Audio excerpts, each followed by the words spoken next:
wasiirka wasaaradda amniga gudaha dowlad goboleedka Jubbaland Sarreeye Gaas Yuusuf Cusmaan Dhuumaal oo ay weheliyaan taliyaha ciidanka xoogga dalka qaybta 43 iyo taliyaha ciidanka daraawiishta dowlad goboleedka Jubbaland ayaa kormeeray xeryaha ciidanka xoogga dalka iyo kuwa dowlad goboleedka Jubbaland halkaas oo ay kula kulmeen qaybaha kala duwan ee ciidamada oo loo diyaariyay sidii ay u xoreen lahaayeen deegaanada ka maqan gacanta dowladda. taliyaha ciidamada daraawiishta dowlad goboleedka Jubbaland General Ismaaciil Saxardiid Kaydsane ayaa khudbad ka horjeediyay ciidanka waxa uu kula dardaarmay in shacabka Soomaaliyeed laga dulqaado kooxda Al-Shabaab. General Ismaaciil Saxardiid Kaydsane ayaa warbaahinta uga warbixiyay kormeerkii ay sameynayeen. waxaan saakay booqanay oo wafti uu hogaaminayo wasiirka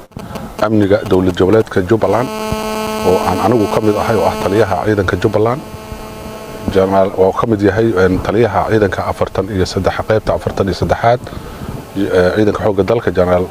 علي بومدو عم بقرنا عيدن كقصوغن دمدا دوبلي أفمدو عيدن ككلدون عيدن كجبلان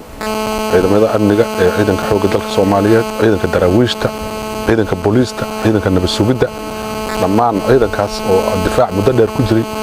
عم بقرنا ونوتهن حريه هذا kuwaas oo ma aragtay ujeedadana ay tahay inaan dardargelino inaan kor u qaadno inaan diyaarino ciidankaas oo aan u diyaarino howlgal degdeg ah oo lagu xoreeyo dib loogu xoreeyo Al-Shabaab laga xoreeyo deegaanada iyo degmooyinka ma aragtay gobolkan uu leeyahay maamul goboleedka uu leeyahay ciidamadaas oo u diyaarsan inay howlgalaan waxa uu alxamdulillah hawshaas aan qabsoontay waana diyaar